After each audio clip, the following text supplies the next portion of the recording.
Gracias, doctor Miguel Carbonell, coordinador de un estudio sobre cultura constitucional en la UNAM, que tiene resultados inquietantes y sorprendentes. Algunos de ellos entiendo, Miguel, en materia de la postura de la sociedad sobre los hechos de violencia, sobre cómo manejar los temas ligados a la inseguridad pública. ¿Qué encontraron ustedes en esta encuesta? Bueno, nosotros habíamos detectado previamente al levantamiento de la encuesta que la preocupación número uno de los mexicanos en sondeos de opinión hechos por otras instituciones académicas o por medios de comunicación, la preocupación número uno era el tema de seguridad pública, mejor dicho, el tema de la inseguridad pública. Y enfocamos una batería de preguntas en ese sentido que nos dieron resultados como este. Por ejemplo, el 30% de los mexicanos, 1 de cada 3, piensa que no se puede combatir la delincuencia sin violar los derechos de la gente. Es decir, piensa que necesariamente en alguna medida la actuación de las fuerzas del Estado en contra de los delincuentes conllevará una necesaria violación. 39%, Roberto, esto es muy interesante, 4 de cada 10 mexicanos piensa que imponiendo un toque de queda se ayuda a reducir la inseguridad. Y en ese sentido simpatizaría con una limitación a la libertad de tránsito y con lo que supone un toque de queda.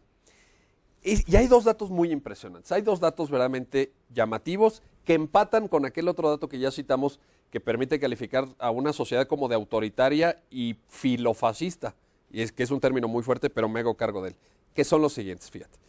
Un 32% está de acuerdo en que se torture a un narcotraficante para obtener información. Es decir, una persona que ha sido detenida por la policía, que está en poder de la policía. Que apenas es un sospechoso de algo. Que por supuesto, naturalmente... Puede ser un inocente o un estudiante universitario que pasaba por ahí y que fue detenido con buena o mala fe por fuerzas de seguridad. No hay una determinación judicial que diga que es responsable de haber cometido. ¿Pero qué dice la gente para esas personas? El 32% dice que lo torturen.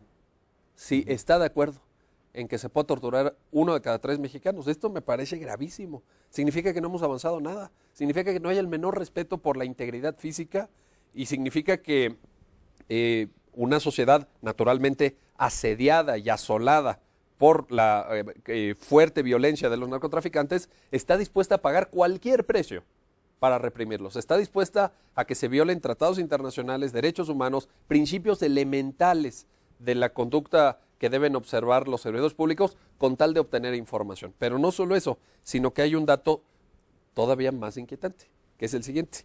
El 31% de los ciudadanos, de acuerdo con nuestro estudio, está de acuerdo en que las fuerzas de seguridad maten a un miembro de la delincuencia organizada, aunque lo puedan detener y entregar a la justicia. Esto se llama, en términos de derechos humanos, ejecución sumaria. Y está prohibida en todo el mundo, por tratados internacionales, por leyes. Vaya, esto es un homicidio.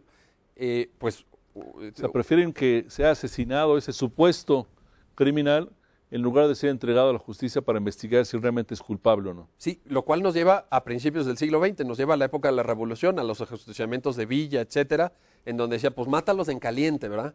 ¿Para qué los juzgamos? ¿Para qué los procesamos? ¿Para qué le damos la oportunidad de que se pongan de acuerdo con el MP, con el juez, que de alguna manera se instalen cómodamente en una cárcel a disfrutar de prebendas y privilegios? Mejor hay que matarlos.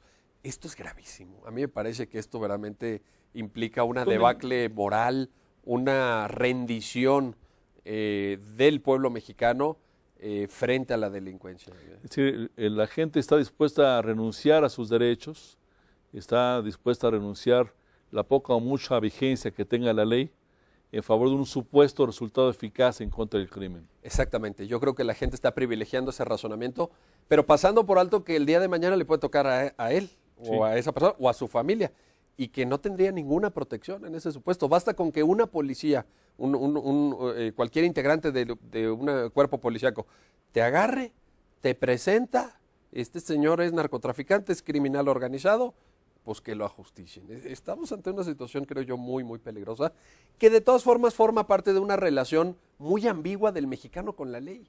Yo creo que no hay una relación armoniosa entre los mexicanos y el orden jurídico. ¿Dónde encuentran los orígenes de este tipo de posturas? Pues probablemente en la existencia de una tradición autoritaria muy fuerte, en donde realmente las reglas jurídicas nunca se han observado ni en el trato de las autoridades al ciudadano, ni en el trato entre ciudadanos.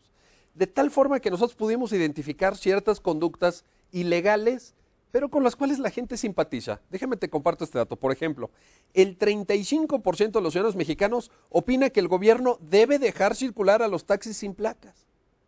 Sí, no tienen placas, no hicieron su trámite, no pagan impuestos, pero que los deje circular el gobierno, pues ¿qué pasa? Y no solo eso, aquí tenemos un dato todavía más preocupante. El 58% está de acuerdo en que el gobierno les dé permisos a los vendedores ambulantes. Bueno, pues esta es una lógica del ambulantaje, de la economía informal, de encontrar productos a lo mejor pirata, pero más baratos, etcétera, que tiene un sustento y un apoyo social. Bueno, hay un tema ahí, Miguel, que casi la mitad de la población tiene algún tipo de relación, a veces una dependencia total de la economía informal. Sí.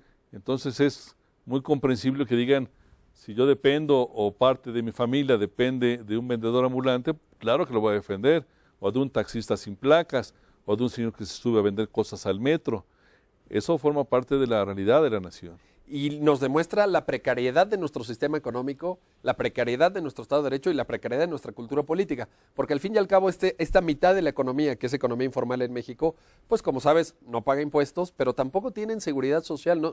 Ahora con el Seguro Popular ha ido mejorando el asunto, pero en general son personas prácticamente sin derechos a los cuales la autoridad puede extorsionar, precisamente porque viven en este limbo local. Pero en todo esto, en temas de violencia, en temas de economía, parece que la ley es un imaginario, una ficción. Sí. ¿Cómo revertir esto, Miguel? Bueno, yo creo que hay que construir instituciones públicas más eficaces. Y también necesitamos generar una conciencia social de que el derecho tiene un valor, de que cumplir con las reglas tiene un cierto significado en el respeto al otro, en el respeto a la dignidad de la otra persona, y que es la única vía, Roberto, de construir un país próspero, respetar el Estado de Derecho. Un país que se sujeta a la ley de la selva, a la ley del más fuerte, un país que vive mayoritariamente en un limbo de ilegalidad o de alegalidad. No violando directamente la ley, pero en una zona de penumbra. De espaldas a la ley. De espaldas a la ley, en el ahí me la llevo, ¿verdad? Voy a ver hasta dónde puedo llegar. Eso no es un país próspero, eso no puede funcionar a la larga. Necesitamos ser conscientes que si queremos avanzar, que si queremos ser un país próspero, con buena educación, con respeto en nuestra vida cotidiana y diaria, tenemos que construir un Estado de Derecho, no hay más. Doctor Miguel Carbonell, ha sido un placer tenerlo en La Silla Rota. Muchas gracias. Muchas gracias a ustedes especialmente. Nos vemos en la próxima.